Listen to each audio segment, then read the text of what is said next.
Welcome to Waterfall Cottage. I'm Cherie, and that's Tommy.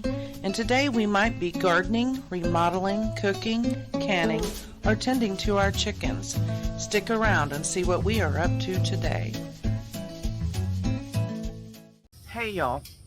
So as I have mentioned in previous videos, Texas, my part of Texas has gotten over 30 inches of rain in the last month.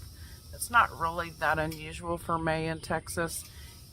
Like I said in my other video, you guys get April showers, we get May showers, and then we get lots of flooding. And that also brings lots and lots and lots of mosquitoes. They are worse this year than I've seen them in a very long time. Now, unless you own stock in off, you're probably like me and you're looking for ways to battle these crazy things. And I did a lot of research, and the best that I can come up with is putting up bat houses.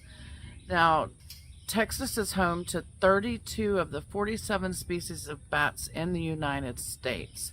We have a couple of really popular areas in Texas where the bats gather. One of them is in Austin, and the other one is Bracken Cave Preserve near San Antonio. Those are popular tourist spots.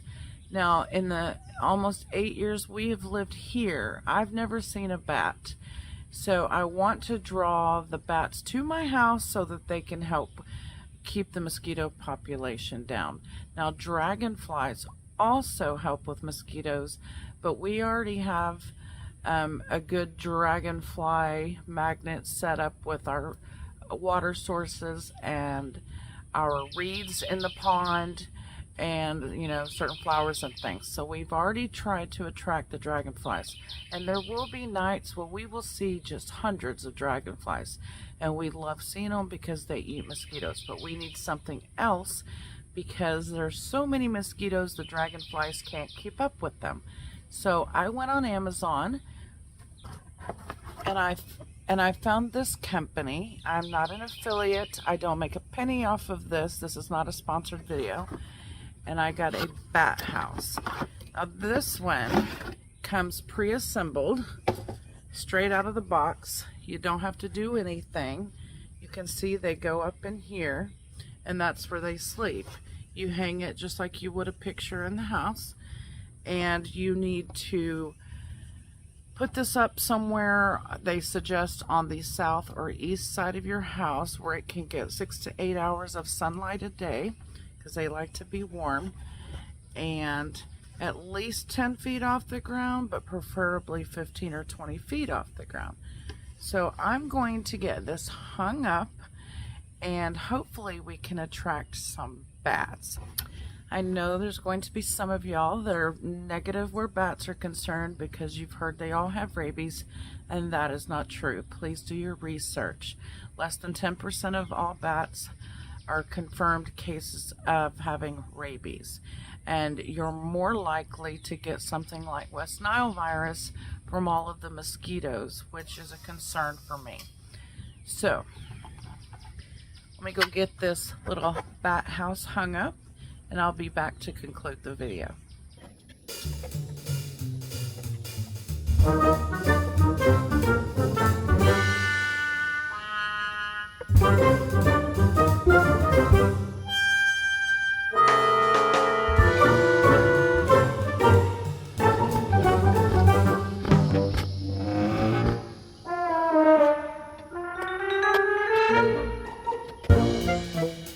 Alright, I have the bat house hung. I'll show it to you in a minute. But Texas is home to, well, the most common bat in Texas is the Mexican free-tailed bat. They migrate here in about February and stay here until about November, and then they go back to the caves of Mexico. So the best time to put up a bat house would have been before they started to migrate here in February, but I've already missed the boat on that. So I'm going to go ahead and put it up, and it supposedly can take about 5 years for them to find your bat houses. So if you don't see one in the first few months or even the first year, don't get disappointed. Just leave it up, just like you would a birdhouse, and they will eventually find it.